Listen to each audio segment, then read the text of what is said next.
What's up, everyone? Today, we'll be comparing another two compact dash cams, the Garmin Mini 3 and the Torvo TD3. Now, the Torvo TD3 is the budget-friendly option that packs a punch with 4K front recording and a bunch of handy features. The Garmin Mini 3, on the other hand, is super tiny, sleek, and keeps things simple with 1080p recording. Though both aim to keep you protected on the road, but which one is actually more practical for everyday driving and gives you the best bang for your buck? Let's check out.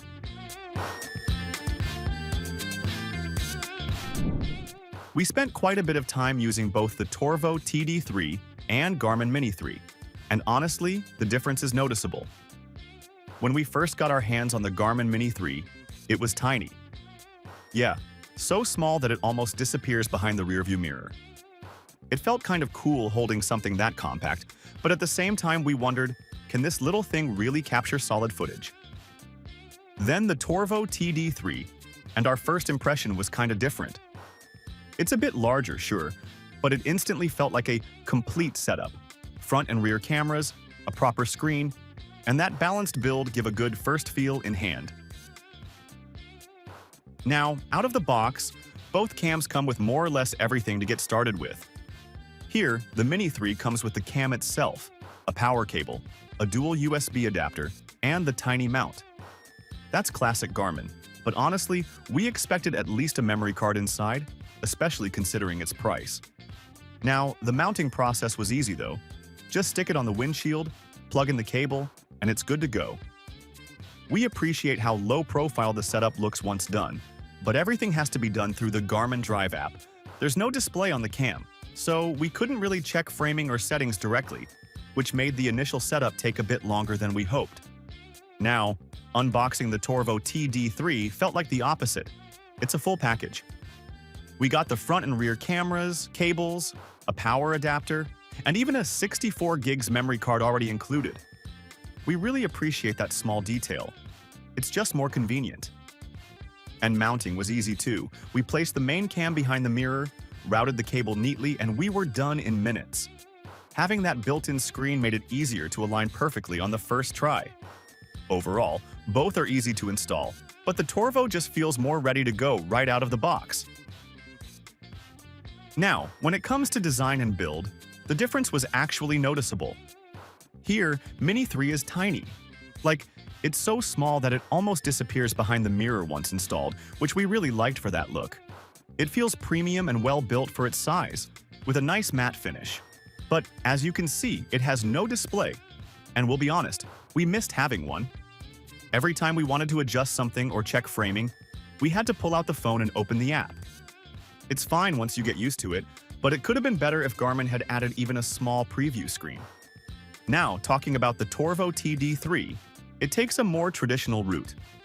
The first thing we noticed was how solid it feels. Not heavy, but well balanced. The 3.2-inch IPS screen is definitely the star here. We appreciate how easy it made navigating menus or checking footage on the go.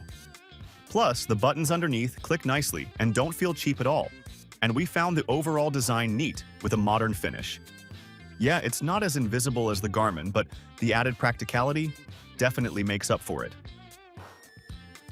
Now, if we talk about the video resolution, this is where the differences become really clear. The first thing that hit us was the difference in sharpness. The TD3 shoots 4K in front and 1080p at the rear, while the Mini 3 is limited to 1080p only. Right away, we could see the extra detail in the TD3 footage. Road textures, distant license plates, and even small street signs looked so much clearer.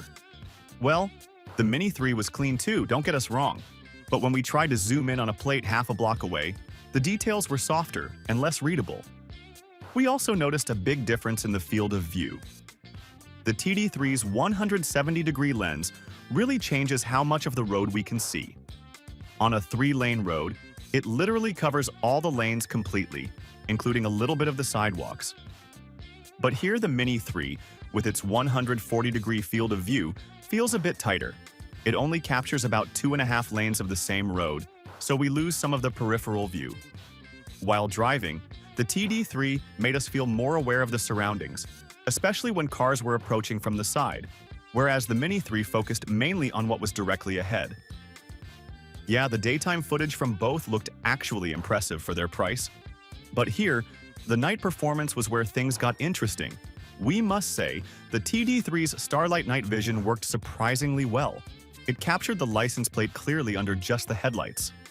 That's not something we've seen often from budget cams. The WDR helped prevent the glare from headlights too. Well, the Mini 3 also managed night recording fine, but it felt softer and a bit grainy. License plates were only clear if the car was pretty close. The rear camera comparison was also one-sided. The Mini 3 doesn't come with one, though the clips were fine, but since it's only front-facing, we missed that extra layer of coverage. While the Torvo gives a 1080p rear unit, it's full HD, but honestly feels sharper than what we usually see at this price point. When it comes to smart features, we found the Torvo TD3 surprisingly polished for its price. It has built-in Wi-Fi that connects seamlessly to the Vidooer app, and it connects using 5 GHz Wi-Fi, and honestly, that speed difference was noticeable. The live feed loads almost instantly, and downloading a clip barely takes a few seconds. And must say the app layout is straightforward. Everything you need is in one menu: resolution, loop recording time, motion detection, G-sensor sensitivity, GPS stamp, and even little details like boot sound and speed units. We liked that it's simple and doesn't have unnecessary options. Here the Garmin Mini 3 felt a bit more locked down. It connects via Wi-Fi to the Garmin Drive app, but most of the features like live view, parking mode monitoring, or Vault Cloud storage require subscriptions.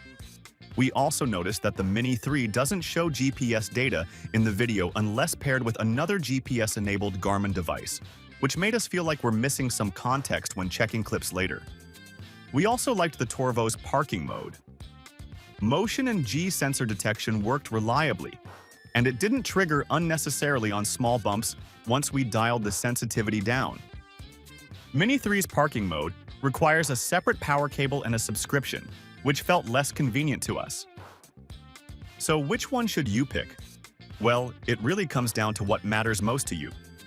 The Garmin Mini 3 is a neat, ultra-compact option, and we appreciated its low-profile design and simple setup. Daytime footage looked good, and the app works, but it felt a bit limited in features unless you rely on subscriptions.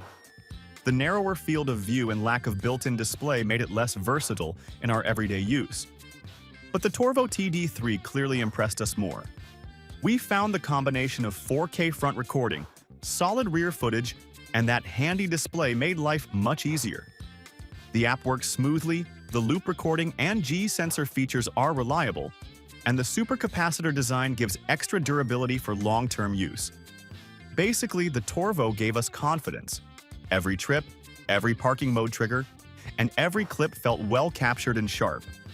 In comparison, the Mini 3 feels more minimal, but lacks that instant feedback and premium feel. Now, talking about price, the Torvo sits at less than $100, which feels like a steal, considering everything it offers. The Garmin Mini 3, on the other hand, comes in at $150, which isn't bad for a tiny, low-profile cam.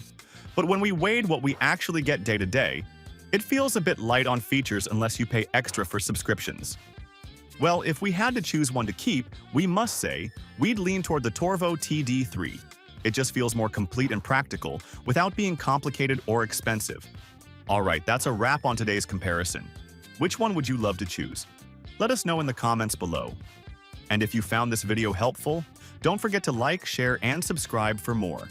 Thanks for watching. We'll see you in the next one.